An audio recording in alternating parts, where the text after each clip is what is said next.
क्या हुआ जब एक भक्त की वजह से स्वयं भगवान को खेती करना पड़ा? चलिए देखते हैं ये रोचक कथा। राजस्थान के एक छोटे से गांव में धन्ना नाम का एक सीधा साधा किसान रहता था। धन्ना इतना भोला था कि उसे दुनियादारी की कोई समझ नहीं थी। उसके पड़ोस में एक पंडित जी रहते थे। धन्ना रोज देखता कि पंडित जी बड़े नियम से एक काले पत्थर को नहलाते हैं, उसे चंदन लगाते हैं और फिर उसके सामने बैठकर घंटी बजाते हुए उसे खाना खिलाते हैं। धन्ना को बड़ा अचरज होता। एक दिन उससे रहा नहीं गया। वो पंडित जी के पास पहुंचा और बोला, महाराज, आप इस पत्थर की इतनी सेवा क्यों करते हो? क्या ये पत्थर आपसे बातें करता है? पंडित जी अपने काम में व्यस्त थे। उन्होंने झल्लाकर कहा, अरे मूर्ख, ये पत्थर नहीं, साक्षात ठाकुर जी हैं। इनकी सेवा करने से घर में सब काम अपने आप बन जाते हैं। धन्ना की आंखों में चमक आ गई। उसने सोचा, अच्छा तो ये बात है, तभी पंडित जी के मजे हैं और मुझे खेत में इतनी मेहनत करनी पड़ती है। धन्ना ने तुरंत जिद पकड़ ली, पंडित जी, मुझे भी एक ठाकुर जी चाहिए, मुझे भी अपने घर के काम बनवाने हैं। पंडित जी को लगा कि ये गवार कहाँ गले पड़ गया। उन्होंने धन्ना का पीछा छुड़ाने के लिए जमीन पर पड़ा एक साधारण सा खुरदुरा पत्थर उठाया और उसे थमाते हुए बोले, ले, ये सबसे बड़े वाले ठाकुर जी हैं, बस याद रखना, बिना इन्हें खिलाए तू मत खाना, वरना ये नाराज हो जाएंगे। धन्ना तो खुशी से पागल हो गया। उसने उस पत्थर को ऐसे सीने से लगाया जैसे उसे दुनिया का सबसे बड़ा खजाना मिल गया हो। वो दौड़ता हुआ घर गया। घर पहुंचकर धन्ना ने उस पत्थर को बड़े प्यार से नहलाया। घर में उस दिन बाजरे की सूखी रोटी और थोड़ा सा साग बना था। धन्ना ने थाली सजाई और पत्थर के सामने रखकर हाथ जोड़कर बैठ गया। उसने बड़े प्यार से कहा, लो ठाकुर जी, जीम लो। लेकिन पत्थर तो पत्थर था, वो कैसे खाता? धन्ना को लगा शायद ठाकुर जी शर्मा रहे हैं। उसने आंखें बंद कर लीं। चलो मैं नहीं देख रहा, अब जल्दी से खा लो। जब आंखें खोली तो रोटी वैसी की वैसी ही रखी थी। अब धन्ना को गुस्सा आने लगा। उसने कहा, देखो प्रभु, मैं गरीब आदमी हूँ, मेरे पास पंडित जी की तरह माखन मिश्री नहीं है, जो है यही है और तुम्हें खाना पड़ेगा। घंटों बीत गए। दोपहर से शाम और शाम से रात हो गई। धन्ना भूखा प्यासा वहीं बैठा रहा।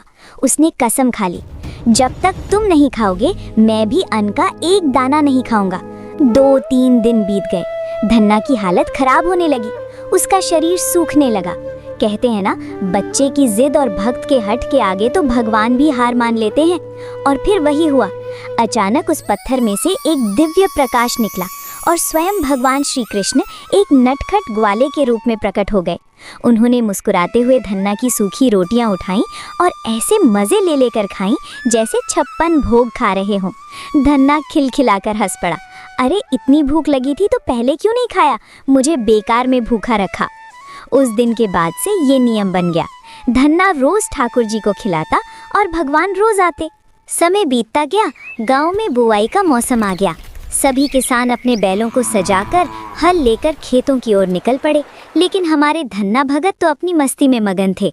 उन्हें तो ठाकुर जी से फुर्सत ही नहीं थी। धन्ना के पिताजी ने जब ये देखा तो आग बबूला हो गए। उन्होंने धन्ना को डांटते हुए कहा, अरे ओ निकम्मे, सारा दिन पत्थर से बातें करता रहता है। अगर खेत नहीं जोता तो साल भर क्या हवा खाएंगे? जा खेत जोत करा, वरना घर में घुसने नहीं दूंगा।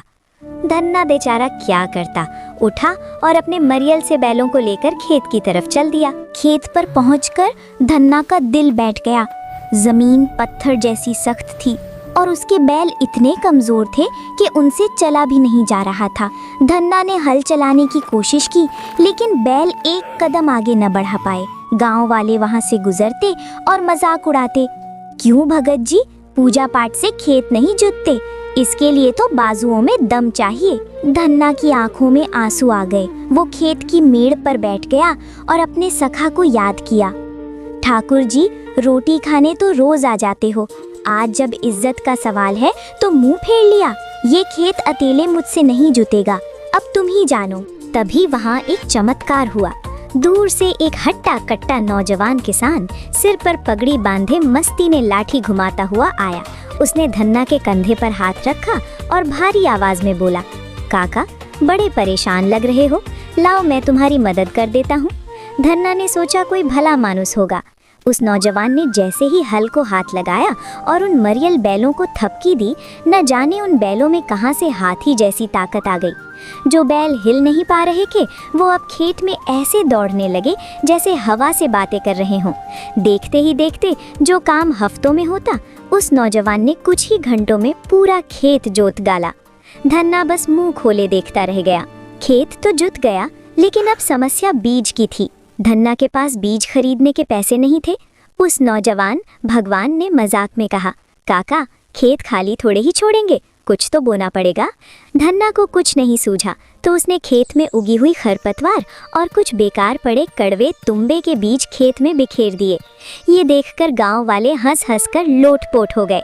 लोग कहने लगे, धन्ना तो पूरा पागल हो गया है, अनाज की जगह कड़वे तुम्बे बो रहा है, अब क्या साल भर यही कड़वे फल खाएगा। लेकिन धन्ना को परवाह नहीं थी। उसे अपने उस मददगार साथी पर भरोसा था। महीने बीते, फसल कटाई का समय आया।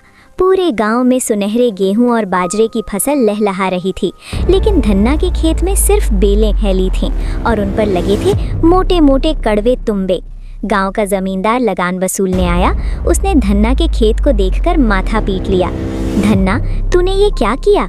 अब लगान क्या इन कड़वे फलों से देगा? धन्ना ने बड़ी मासूमियत से कहा, मालिक मेरे पास तो यही है, आप चाहो तो ये तुम्बे ले जाओ। जमींदार ने गुस्से में आकर एक तुम्बा उठाया और जोर से जमीन पर दे मारा। ले रख अपने सड़े हुए तुम्बे। लेकिन जैसे ही वो तुम्बा टूटा, एक ऐसी घटना घटी जिसने सबकी आंखें चौंधिया दी। उस टूटे हुए तुम्बे से काले बीज नहीं निकले, बल्कि जगमगाते हुए हीरे, मोती और पन्ने बिखर गए। सूरज की रोशनी में उनकी चमक देख गांव वाले सन्न रह गए। दूसरा तुम्बा फोड़ा गया, उसमें भी खजाना। तीसरा, चौथा, खेत का हर एक तुम्बा अनमोल रत्नों से भरा हुआ था। गांव वालों को अपनी आंखों पर विश्वास नहीं हो रहा था, लेकिन धन्ना समझ गया था। उसकी आंखों से आंसू बहने लगे। उसे याद आया वो नौजवान किसान जिसने उसका खेत जोता था। वो कोई और नहीं बल्कि उसके वही ठाकुर जी थे। धन्ना ने आसमान की तरफ देखा और हाथ जोड़ लिए। उस दिन उस गांव के हर व्यक्ति को समझ आ गया कि जहां दुनिया का तर्क खत्म होता है, वहीं से भक्त का जादू शुरू होता है। धन्ना की उस कड़वी फसल ने उसे दुनिया का सबसे अमीर आदमी बना दिया था, लेकिन धन से नहीं बल्कि भक्ति से।